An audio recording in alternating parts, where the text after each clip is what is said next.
Assalamualaikum anak-anak. Bagaimana kabarnya hari ini? Semoga selalu sehat dan tetap semangat.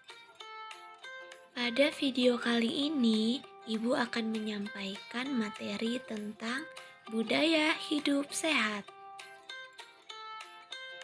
Bagaimana cara kita menerapkan budaya hidup sehat? Jadi, salah satunya adalah dengan cara mandi. Mandi merupakan salah satu upaya untuk menjaga kebersihan badan. Nah, anak-anak, dengan menjaga kebersihan, maka tubuh kita akan menjadi sehat. Dalam budaya hidup sehat, kita akan membahas tentang pertama, menjaga kebersihan alat reproduksi.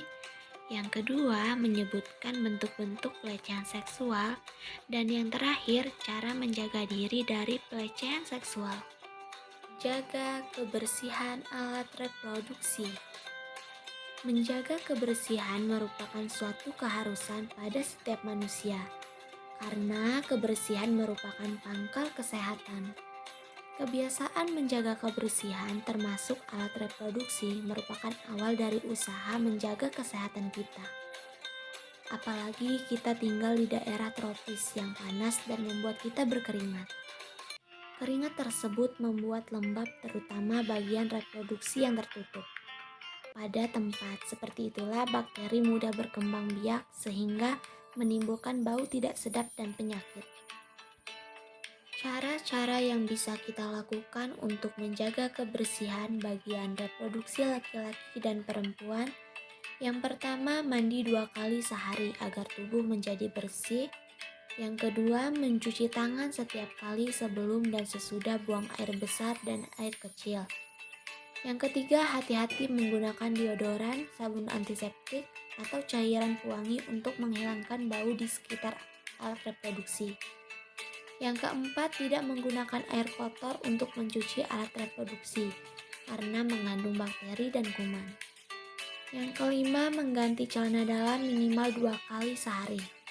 Yang ketujuh, menghindari celana dalam ketat karena dapat menyebabkan permukaan organ reproduksi mudah berkeringat. Yang kedelapan, hindari bertukar pakaian dalam dan handuk dengan orang lain karena potensial penularan penyakit. Yang kesembilan, dianjurkan untuk mencukur atau merapihkan rambut kemaluan agar tidak ditumbuhi jamur atau kutu yang dapat menimbulkan rasa gatal. Yang kesepuluh, jika tidak disunat, kita harus lebih teliti sewaktu membersihkan setiap sudut organ reproduksi agar bakteri tak sempat berkembang biak di sana. Yang terakhir, sesudah mencuci jangan lupa dikeringkan dengan handuk atau lap sebelum memakai celana kembali agar jamur tidak tumbuh. Bentuk-bentuk pelecehan seksual. Pelecehan seksual berarti suatu bentuk penghinaan atau memandang rendah seseorang yang berkaitan dengan seks, jenis kelamin, atau aktivitas seksual antar pria dan wanita.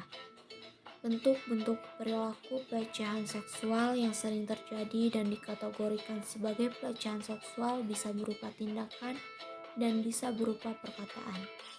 Berikut adalah beberapa bentuk-bentuk pelecehan seksual. Pertama, ajakan untuk kesenangan seksual yang tidak dikehendaki dan memaksa. Yang kedua, permintaan untuk melakukan kegiatan seksual disertai janji atau imbalan tertentu. Yang ketiga, pemaksaan untuk melakukan hubungan seksual dengan disertai ancaman serta hukuman dan kejahatan seksual. Yang keempat, pemerkosaan baik yang masih berupa percobaan maupun yang sudah merupakan tindakan nyata. Yang kelima, surat-surat, telepon, dan benda-benda yang bersifat seksual yang tidak diinginkan. Yang keenam, desakan untuk berkencan. Yang ketujuh, sentuhan, sandaran, penyudutan, atau cubitan yang tidak diinginkan.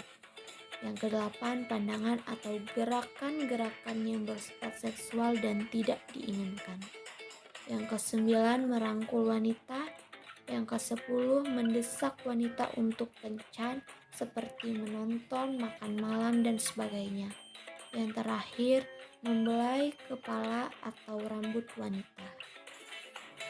Cara menjaga diri dari pelecehan seksual.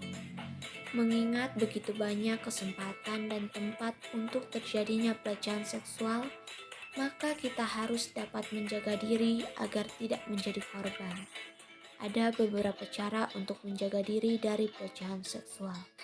Pertama, berpakaian yang rapi. Berpakaian tidak hanya bersih dan mahal saja, kita harus berpakaian yang rapi dan sopan.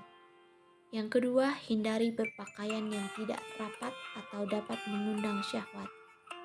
Yang ketiga, berkata-katalah yang santun dan sopan. Yang keempat, bersikaplah yang sopan dan santun.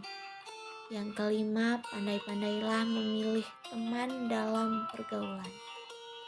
Yang terakhir, hindari pergaulan dengan anak-anak nakal.